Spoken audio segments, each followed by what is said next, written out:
हे sweet family, चलिए आज की वीडियो में बात करते हैं फ्रीन और बेकी के कुछ नए अपडेट के बारे में, मतलब कि क्वेश्चन एंड आंसर के बारे में।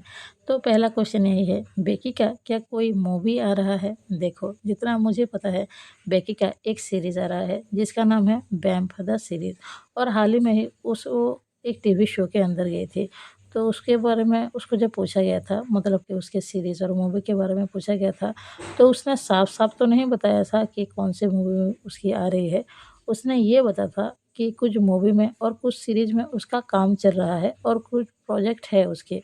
मतलब कि उसने क्लियर नहीं बताया था, लेकिन ये बात ज़रूर है, और जितना मुझे भी पता है फ्रीन के साथ उसका एक मूवी आने वाली है और कुछ सीरीज़ भी आने वाले हैं। तो देखते हैं क्या-क्या आता है। मुझे लगता है बेकी का शायद कोई अकेले का भी मूवी हो सकता है, जो कि हमें आने वाले वक्त पर देखने को मिल सकता है। बात करें इनके कमेंट के बारे में, तो पहला कमेंट तो इनका बहुत ज़्यादा स्वीट है कि ये अपने लव के साथ कभी भी ईगो नहीं दिखाएंगे और अच्छी तरह से उसे समझ के उसके साथ रहने की कोशिश करेंगे। और दूसरा कमेंट इनका ये है कि ये मुझे पैसे भेजना चाहते हैं यूट्यूब थैंक्स पर, लेकिन इनके पास फ़ोन पे नहीं है, तो ये कैसे भेजें? तो देखो, अगर आपके पास फ़ोन पे नहीं होगा तो आप भेज नहीं पाएंगे, बहुत ज़्यादा प्रॉब्लम होगा। अगर आपको मुझे पैसे भेजने ही हैं तो आपको एक फ़ोन पे इंस्टॉल करना ही पड़ेगा। फ़ोन पे खोलने में ज़्यादा टाइम भी नहीं लगता है, आपके सिर्फ फ़ोन नंबर ही लगेगा और ज़्यादा कुछ नहीं। बात करें इनके कमेंट के बारे में, तो पहले कमेंट में तो इन्होंने मेरी तारीफ़ की है, तो उसके लिए थैंक यू। और दूसरे कमेंट में इन्होंने लिखा है, फ्रेंड बेकी साथ में होती हैं तो अच्छा लगता है, और वो दोनों अगर किसी और के साथ होते हैं तो दोनों एक दूसरे के लिए जेलस भी फील करते हैं, जिसे देखकर ये भी अच्छा लगता है, और उन दोनों को किसी और के साथ नहीं होना चाहिए, ये यही लिखती हैं। तो देखो, हम सबको ऐसा ही लगता है, वो दोनों अगर किसी और के साथ होंगी या फिर अलग हो जाएंगी तो हम सबको ऑब्वियसली बुरा ही लगेगा, क्योंकि हम सब उनके फैंस जो हैं।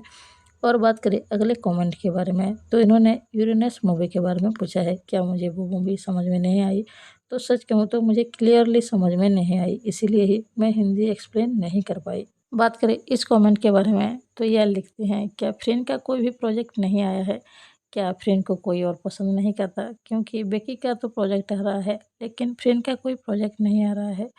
तो इसका मतलब क्या ये है कि फ्रेंड को वहाँ पर कोई और पसंद नहीं करता है? तो देखो, आपकी सोच यहाँ पर थोड़ी-सी गलत है, ऐसा बिल्कुल भी नहीं है। आपको याद होगा 2024 में फ्रेंड का एक अकेले का मूवी आया था जिसका नाम था राइडर, और जिस प्रोडक्शन हाउस में उसने काम किया था और जिस एक्टर के साथ काम किया था ना, वो थाईलैंड में बहुत ज़्यादा फेमस है। तो इसीलिए आप ऐसा मत सोचिए, फ्रेंड का भी प्रोजेक्ट आने वाला है।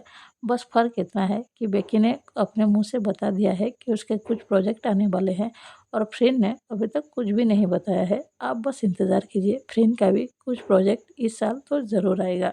बात करें इस कमेंट के बारे में, तो इन्होंने पूछा है, फ्लाई और योको के बीच क्या कुछ हुआ है?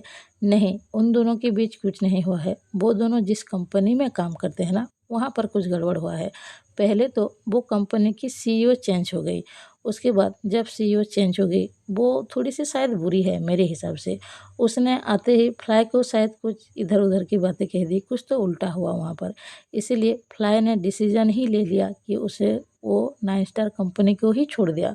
मतलब कि ये न्यूज़ परसों ही आई है कि फ्लाई ने 9 स्टार कंपनी को छोड़ दिया। लेकिन योको ने अभी तक उस कंपनी को नहीं छोड़ा है, वो अभी भी वहाँ पर है। लेकिन हाँ, 9 स्टार कंपनी के तरफ से योको और फ्लाई की 1-2 सीरीज़ बाकी है, जो कि ऑलरेडी साइन हो चुकी है। तो वो 1-2 सीरीज़ ख़त्म होने के बाद फ्लाई 9 स्टार कंपनी के साथ जुड़ी नहीं रहेगी।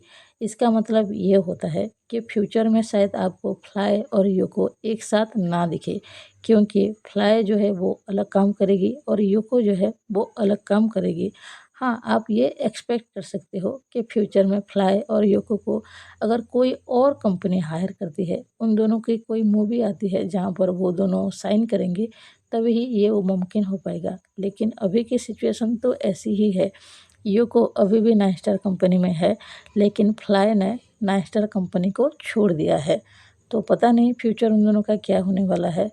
ऐसा लग रहा है कि फ्यूचर में शायद वो दोनों आपको साथ में ना दिखे। आपको शायद ये बात बुरी लगेगी, लेकिन ये सच है, क्योंकि उन दोनों में से एक ने, मतलब फ्लाई ने, अभी स्टार को छोड़ दिया है कुछ प्रॉब्लम की वजह से, तो ऐसा ही है। बात करें इस क्वेश्चन के बारे में तो इन्होंने बेकी के टिकटॉक लाइव के बारे में पूछा है। दरअसल बेकी कल लाइव आई थी टिकटॉक पर।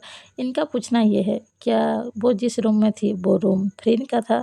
तो देखो, जितना मुझे भी पता चला है और जो सोशल मीडिया पे अभी वायरल हो रहा है और ऐसा लग भी रहा है कि वो जिस रूम में है वो फ्रीन की ही रूम है, क्योंकि वहाँ पर जो बेड है, जो पिलो है, वो फ्रीन के रूम की तरह ही है। मतलब कि जो बेड है जिस कलर की, उसी बेड पे ही बेकी बैठी हुई है। तो लग तो ऐसा ही रहा है कि वो फ्रेंड के रूम में ही है, शायद हो सकता है ऐसा, क्योंकि बेकी अक्सर फ्रेंड के साथ, उसके घर में ही रहती है। तो ये हो सकता है, मेरे हिसाब से तो 90% हो सकता है। बात करें इस कमेंट के बारे में तो ये पूछते हैं, क्या मुझे नेपाली आती है? सॉरी पर मुझे नेपाली नहीं आती है। बात करें आखिरी कमेंट के बारे में तो ये मुझसे प्रॉमिस करते हैं कि 3 दिन के अंदर ये मेरी 20 सब्सक्राइबर ज़रूर बढ़ा देंगे। तो आप मेरी इतनी कोशिश कर रही हैं, मेरे लिए इतना सोच रहे हैं, उसके लिए थैंक यू सो मच। आप सब अगर मेरे बारे में इतना सोचने लगे फिर तो मेरा चैनल बहुत अच्छी तरह से चलने लगेगा। पर अभी भी अच्छा ही चल रहा है आप लोगों की वजह से, और आप सब मेरे बारे में इतना सोचते हो उसके लिए थैंक यू दिल से। तो अभी के लिए बस इतना ही, मिलते हैं नेक्स्ट वीडियो में। अगर ये वीडियो पसंद आए तो प्लीज़ एक लाइक ज़रूर कीजिए, कोई नया हो तो प्लीज़ सब्सक्राइब करते हुए जाइए, और हाँ, किसी को कुछ पूछना हो तो कमेंट बॉक्स में ज़रूर पूछ सकता है। तो अभी के लिए बस इतना ही, थैंक यू, बाय बाय।